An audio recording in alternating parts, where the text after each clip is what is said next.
Self proclaimed God, जो खुद को साक्षात शिव का रूप बताते हैं और अपनी 400 से भी ज्यादा सिद्धियों का यूज करके ये कुछ ऐसे चमत्कार कर सकते हैं जो शायद ही आपने सोचे होंगे।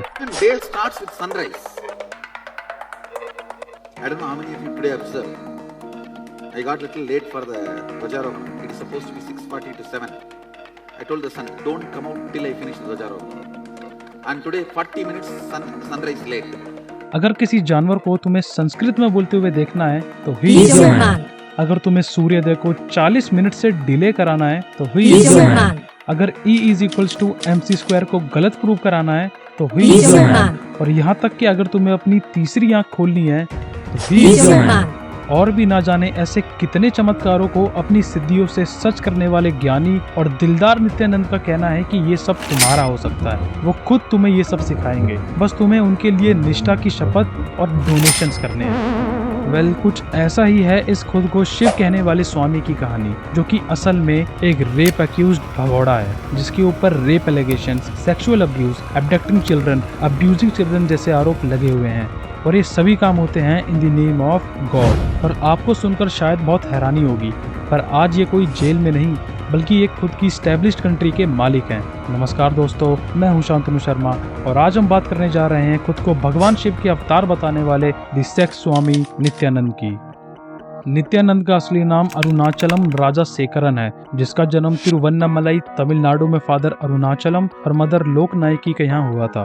ही बिलोंग्स टू दी सेवा वेलाला कम्युनिटी, जो कि एक जेनरिक टर्म है टू द कास्ट जो ट्रेडिशनली एग्रीकल्चर प्रोफेशन को परस्यू करते हैं। नित्यानंद दावा करते हैं कि उन्हें 12 साल की उम्र से कई पावरफुल स्पिरिचुअल एक्सपीरियंसेस होने लगे और 22 साल की उम्र में उन्हें पूर्ण ज्ञान या फुल एनलाइटनमेंट की प्राप्ति हुई। 2002 में 24 साल की उम्र में उन्होंने नित्यानंद नाम से अपनी पहचान की शुरुआत की। उनके अनुसार उन्हें नित्यानंद नाम उनके गुरु महाअवतार बाबा जी ने उन्हें अध्यात्म के समय पर दिया, जब वो हिमालय में तपस्या कर रहे थे।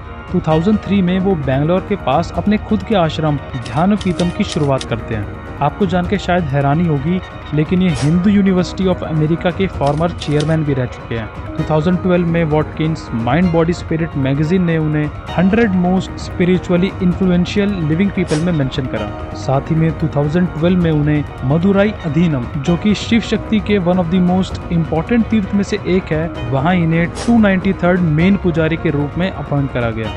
नित्यानंद की ऑर्गेनाइजेशन नित्यानंद ध्यानपीतम, जो कि यूनाइटेड स्टेट्स और इंडिया में कई कल्चरल इवेंट्स आयोजित करती है, उसके नाम पर 2 गिनीज वर्ल्ड रिकॉर्ड्स हैं, जिसमें पहला है लार्जेस्ट रोप योगा क्लास और दूसरा वर्ल्ड रिकॉर्ड है लार्जेस्ट पोल योगा क्लास की, दैट इज मलखम के लिए। अगर इनकी पैरानॉर्मल एबिलिटीज या अलौकिक क्षमताओं की बात करें तो चाहे आइंस्टीन की मास एनर्जी इक्विवेलेंस को गलत प्रूव करना या सनराइज को 40 मिनट से डिले कराने से लेकर अपनी तीसरी आंख को जगाना, और भी ना जाने ऐसी कितनी शक्तियों को ये अपने वश में रखते हैं।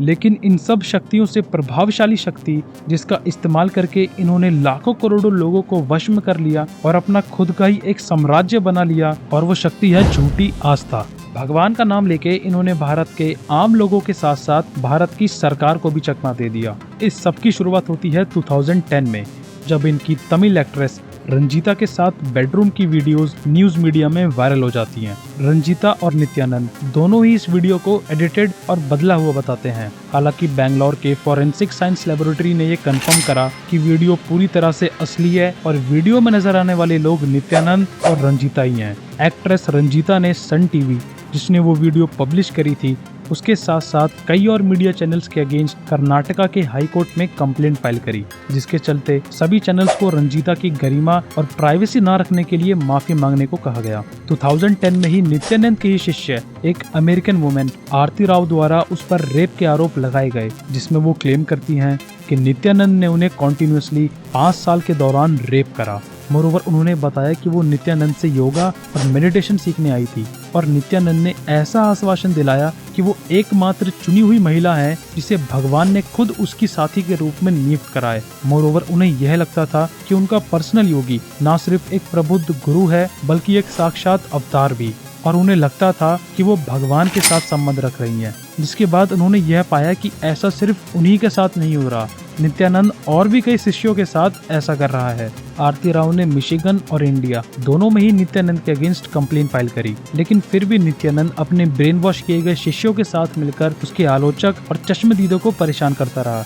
हिंदुस्तान में ऐसा कुछ नया नहीं है जब कोई स्वामी आस्था की आड़ में लोगों के साथ ऐसी घिनौनी हरकतें करता आया हो। साथ ही में उनके कुछ परम अंधभक्त जो ये सब देखने के बाद भी अपनी आंखें बंद रखते हैं और ऐसे स्वामियों को सपोर्ट करना जारी रखते हैं, शायद उनकी आंखें भी जरूर खुलेंगी जब आरती राव की जगह उन्हीं के घर की कोई बेटी होगी। क्योंकि न सिर्फ नित्यानंद और बाकी लोग इसमें जिम्मेदार हैं, लेकिन वो सब अंधभक्त भी उतने ही जिम्मेदार हैं जो ऐसे स्वामियों का बचाव करते हैं। मूविंग अहेड, भगवान शिव के पर्सनल अवतार पर 17 नवंबर 2019 को 4 कम उम्र की लड़कियों को जबरदस्ती आश्रम ले जाने और उनकी इच्छा के विरुद्ध एक अपार्टमेंट में रखने का आरोप लगाया गया।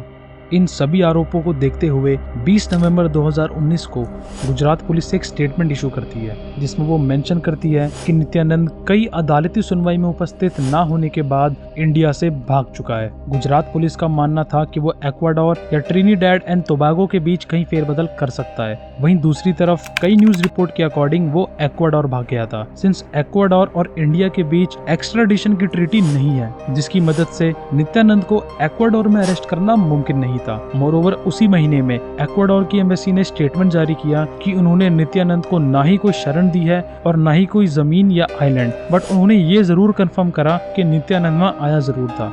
दिसंबर 2019 में नित्यानंद क्लेम करता है कि उसने कैलासा नाम से एक हिंदू राष्ट्र बना लिया है, जिसकी खुद की करेंसी, पासपोर्ट और बाकी ऑफिशियल डॉक्यूमेंट्स मौजूद हैं। अपनी एक अनाउंसमेंट में वो मेंशन करता है कि कैलासा बिना सीमाओं वाला एक राष्ट्र है, जिसे दुनिया भर के बेदखल हिंदुओं द्वारा बनाया गया है, जिन्होंने अपने ही देश में प्रमाणिक रूप से हिंदू धर्म का अभ्यास करने का अधिकार खो दिया है। अगस्त 2020 में वो अपना खुद का reserve bank of Kailasa launch करते हैं और अपनी ऑफिशियल गोल्ड करेंसी कैलाशियन डॉलर को जारी करते हैं। ऐसा माना जाता है कि कैलासा एक्वाडोर के पास स्थित है और यहाँ टूरिस्ट के लिए ऑस्ट्रेलिया से वीजा अप्रूव्ड चार्टर फ्लाइट्स भी आती हैं। हालांकि एक्वाडोरियन गवर्नमेंट ने स्वामी को आइलैंड बेचना या शरण देने से पूरी तरह से मना कर दिया था। नित्यानंद का दावा है कि कैलासा दुनिया का एकमात्र हिंदू देश है। हालांकि यूनाइटेड नेशंस ने कैलासा को अभी तक मान्यता नहीं दी है, विच मीन्स कि अभी तक कैलासा एक मान्य देश नहीं है और उसे हम एक माइक्रो नेशंस की कैटेगरी में रख सकते हैं, जो कि सेल्फ प्रोक्लेम्ड इंडिपेंडेंट स्टेट्स होते हैं, जिन्हें इंटरनेशनल कम्युनिटी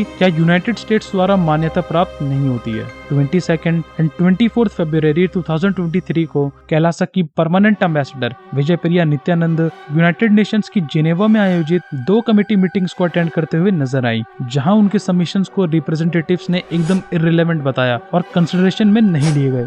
नित्यानंद ने 2019 के बाद से कोई भी पब्लिक अपीयरेंस नहीं दिया, हालांकि वो इंटरनेट ब्रॉडकास्ट पर कई बार दिखाई दिया है। अब कैलासा जहां भी हो, जैसा भी हो, Nithyananda international criminal police organization से हमेशा बचता आया है। उम्मीद करता हूं कि वीडियो में आपको कुछ नया सीखने को मिला होगा और चैनल को सब्सक्राइब और वीडियो को लाइक आपने कर ही दिया होगा। फिर मिलेंगे ऐसे ही इन्फॉर्मेटिव वीडियो के साथ। जय हिंद।